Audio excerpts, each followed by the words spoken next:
Mark 7. Then came together unto him the Pharisees, and certain of the scribes, which came from Jerusalem.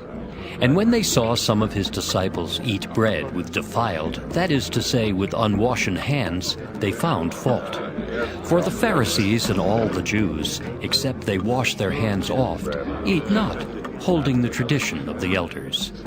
And when they come from the market, except they wash, they eat not.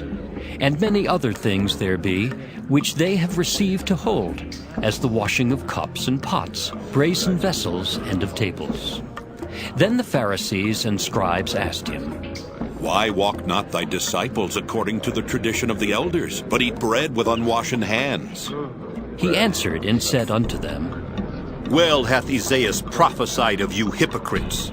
As it is written, This people honoureth me with their lips, but their heart is far from me.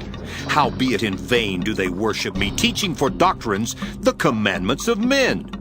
For laying aside the commandment of God, ye hold the tradition of men, as the washing of pots and cups, and many other such like things ye do. And he said unto them, Full well ye reject the commandment of God, that ye may keep your own tradition. For Moses said, Honour thy father and thy mother, and whoso curseth father or mother, let him die the death. But ye say, If a man shall say to his father or mother, It is Corban, that is to say, a gift, by whatsoever thou mightest be profited by me, he shall be free.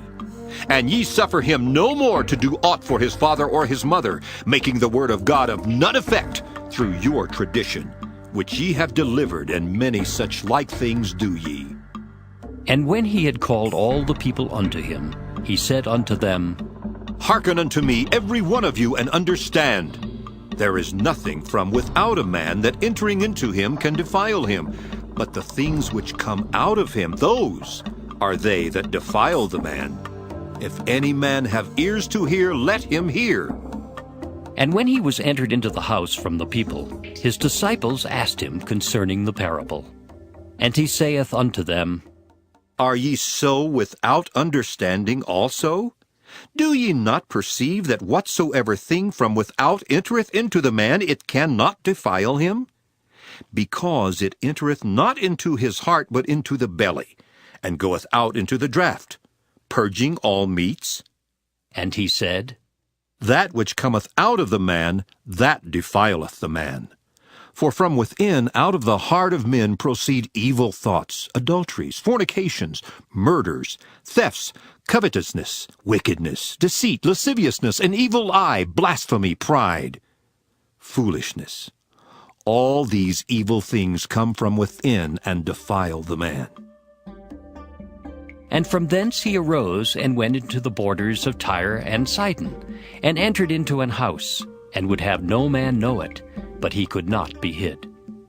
For a certain woman, whose young daughter had an unclean spirit, heard of him, and came and fell at his feet.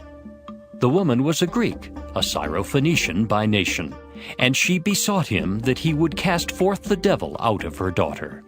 But Jesus said unto her, Let the children first be filled, for it is not meet to take the children's bread and to cast it unto the dogs. And she answered and said unto him, Yes, Lord, yet the dogs under the table eat of the children's crumbs. And he said unto her, For this saying, Go thy way, the devil is gone out of thy daughter.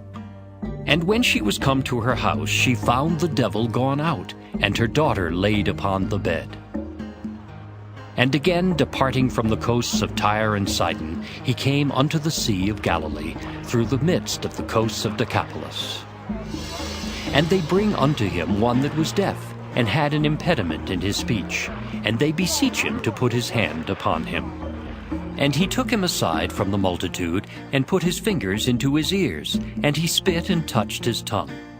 And looking up to heaven he sighed, and saith unto him, Ephphatha, that is, be opened. And straightway his ears were opened, and the string of his tongue was loosed, and he spake plain. And he charged them that they should tell no man. But the more he charged them, so much the more a great deal they published it, and were beyond measure astonished, saying, He hath done all things well. He maketh both the deaf to hear and the dumb to speak.